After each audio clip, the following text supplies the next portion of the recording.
2022 সালে জাপানের সাথে জার্মানির খেলা ফিফা ওয়ার্ল্ড কাপ 2022। এক পক্ষে জাপান, আরেক পক্ষে কোন দেশ?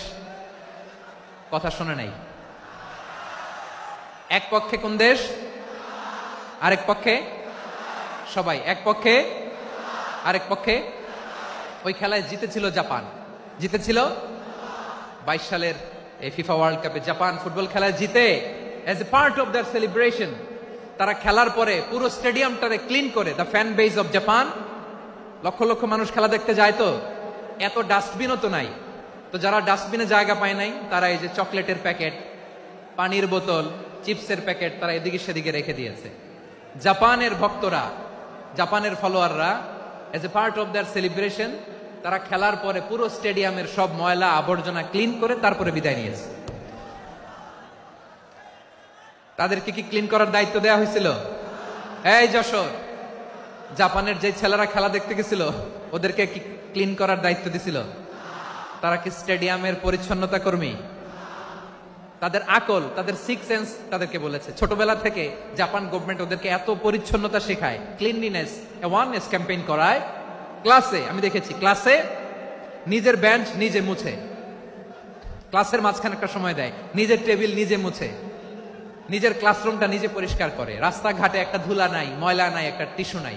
খেলার পরে গোটা বিশ্বকে তাক লাগিয়ে দিয়েছে। জাপানের ফ্যানরা সবার রেখে যাওয়া গার্বেজ, টিস্যু, বোতল পরিষ্কার করে তারপরে স্টেডিয়াম থেকে বিদায় নিয়েছে।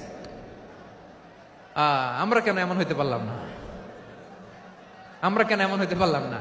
জাপানের যারা এগুলো করছে ওদের 3টা করে চোখ না? চোখ তো 3টা, জাপানো লাগো। জাপানো লাগো হাত তো 4টা, কান তো 6টা। হ্যাঁ, নাকি আমার মতো 2 হাত 2 কানালা মানুষ? চোখে দেখলে ওটা মানুষ না। চিন্তা করছেন?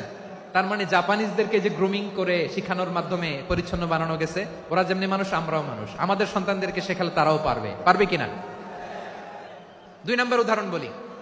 চট্টগ্রাম ফেনীতে যারা গিয়েছেন, মেঘনা গুমতি ব্রিজ প্রকল্প নাম শুনছেন? মেঘনা একটা ব্রিজ পার হওয়া লাগে। এই মেঘনা গুমতি, এখানে 3টা ব্রিজ কাঁচপুর সহ, এই 3টা ব্রিজের নির্মাণ কাজ, রেনোভেশনের কাজ দেওয়া হয়েছিল জাপানের একটা কোম্পানিকে। কাকে? জাপানের কোম্পানি। নির্মাণ শেষে 738 কোটি টাকা বেঁচে গেছিল, এটা গভর্নমেন্টের হাতে দিয়ে তারা বিদায় নিয়েছে। কত টাকা? 738 কোটি টাকা। যত প্রাক্কলিত ব্যয় নির্ধারণ করা হয়েছে সব টাকা সরকার, তৎকালীন সরকার 2019-এর সরকার, কারা ছিল তো জানেন? এই 2019-এর সরকার তাদেরকে দিয়েছে। তারা রিনোভেশন নির্মাণ শেষে 738 কোটি টাকা অতিরিক্ত বেঁচে গেছিল, এটা আবার গভর্নমেন্টের হাতে বুঝাই দিয়ে তারা বিদায় নিচ্ছে। আমরা কেন এমন হইতে পারলাম না? জাপানের ওরাও মানুষ, আমরাও মানুষ। তার মানে মানুষে মানুষে পার্থক্য আছে না নাই? আচ্ছা, জাপানের 2টা উদাহরণ দিলাম, এবার আমার দেশের 2টা উদাহরণ দিব না? বাংলাদেশের 2টা উদাহরণ দিই। 1 নম্বর উদাহরণ, গত সপ্তাহে আপনারা জানেন কক্সবাজার আমার একটা প্রোগ্রাম ছিল, তো হেলিকপ্টারে গিয়েছিলাম। ফেনী জেলা যখন পার হচ্ছি আমি দেখলাম 3টা উইন্ডমিল। উইন্ডমিল চিনেন তো? বিশাল পিলার, 3টা-4টা পাখা থাকে। বায়ু বিদ্যুৎ কেন্দ্র, বাংলাদেশের প্রথম বায়ু বিদ্যুৎ কেন্দ্র এটা। মুহুরী প্রজেক্ট বলে এটা সম্ভবত, মুহুরী প্রজেক্ট। তো সাগরের বাতাসের ঝাপটায় এটা ঘুরে এনার্জি হয়, ইলেকট্রিসিটি উৎপাদন হয়। তো আমি পাইলটকে বললাম, ভাই এগুলো থেকে কেমন ইলেকট্রিসিটি উৎপাদন হয়? কয়, হুজুর একটুও হয় না, কিছুই হয় না। কিছুই হয় না মানে? বলে, হুজুর বাংলাদেশে যত উইন্ডমিল আছে এটার পাখা একটাও ঘুরে না। আল্লাহ, বলেন কি? তাহলে যে কোটি কোটি টাকা ব্যয় করে যে উইন্ডমিল, কয় হুজুর ভিতরে ফিটফাট, উপরে ফিটফাট, ভিতরে সদরঘাট। তার মানে কোটি কোটি টাকা দিয়ে এই উইন্ডমিল বানায়, এখানে কিছু নাই। দুর্নীতির আড্ডাখানা, আখড়াখানা বাংলাদেশ, ঠিক কিনা বলেন? আয় রে, জাপানিজরাও মানুষ, আমরাও মানুষ। আমার এক নিকটাত্মীয় সরকারি চাকরিজীবী, উনি আমাকে বললেন, বাংলাদেশের আরেকটা উদাহরণ দেই। উনি আমাকে বললেন যে প্রতি বছর আমাদের অফিসের ফার্নিচার চেঞ্জ করে।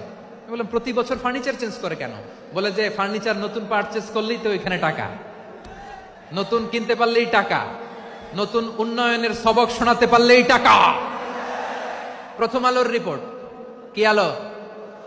প্রথম আলোর রিপোর্ট। গত 15 বছরে উন্নয়নের নামে লুটপাট হয়েছে প্রায় 3.25 লাখ কোটি টাকা।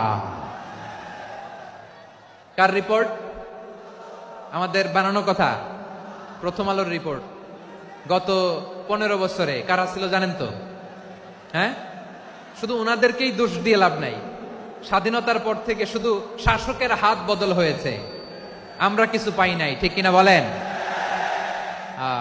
শুধু ওনাদের দোষ দিয়ে কি লাভ? একদল খাইছে, আরেক দল খাওয়ার জন্য রেডি হয়ে আছে।